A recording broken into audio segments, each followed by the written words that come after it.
Hey guys, Adam Broussard here, day in the life of a Cajun entrepreneur.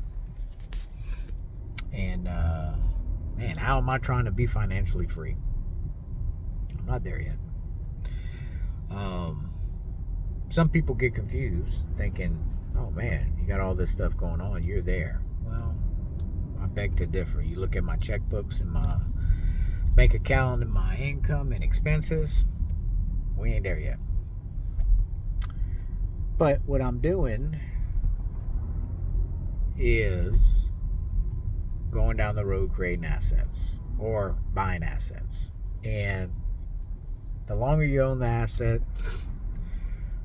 the higher value, if you bring in value to the table, the higher the value is going to increase, and the amount of debt, if you got debt on it, will decrease. So what did I work on today? Well, today was working really on a few big fires that I needed to continue to water down. Then I worked on the media company, which we have a client that we went go start shooting videos and stuff because totally believe in video. Obviously, this is what I'm doing. And so the first part of the morning was just waking up 5 a.m., saying my morning prayers, getting my wife and kids off to school, me getting ready, and so get to the office about 8:30. Had a phone call at 10 for a fire that needs to be put out. Talk with the store and decided a few things on some stuff. Yesterday it was brought to the attention that, man, we bought a lot of things from a certain vendor. Got the bill, and instead of letting it eat me up because we overbought for the time period, but it's stuff that we sell continuously. It's like, well, we just gonna have to suck it up and figure out a way to pay it down quickly, and how do we avoid that mistake again, which we were already making protocols to avoid mistakes like that, but the mistake was already made before we started doing things that we're doing. And I'm not one to want to sit there and piss and moan about stuff.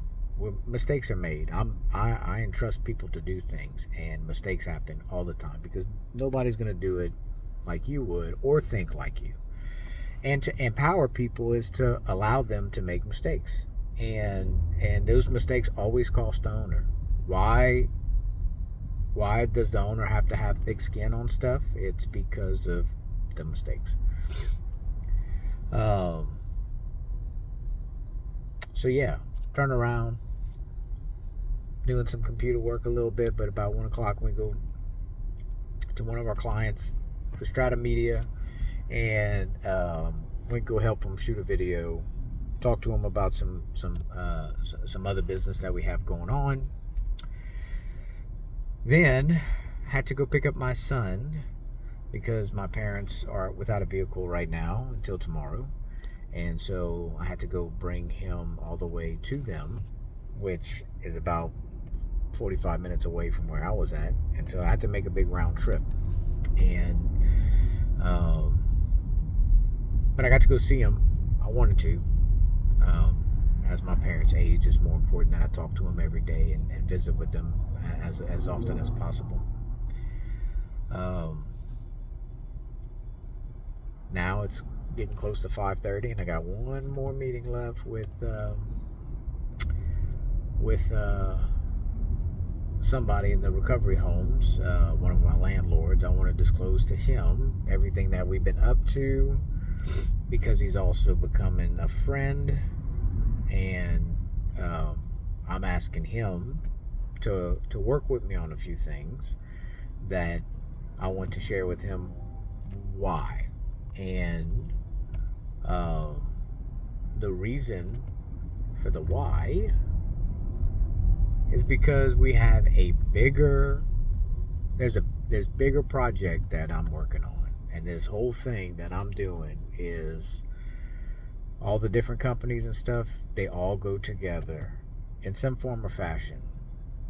And I want to make sure that everybody is up to date on what's happening, because things are super tight.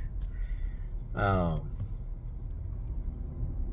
if I didn't have the mindset I did, I would say, man, I'm shutting all this down. But I have the mindset that we are just in this puzzle that we are figuring out how to do the best we can do every day and adjust accordingly. And so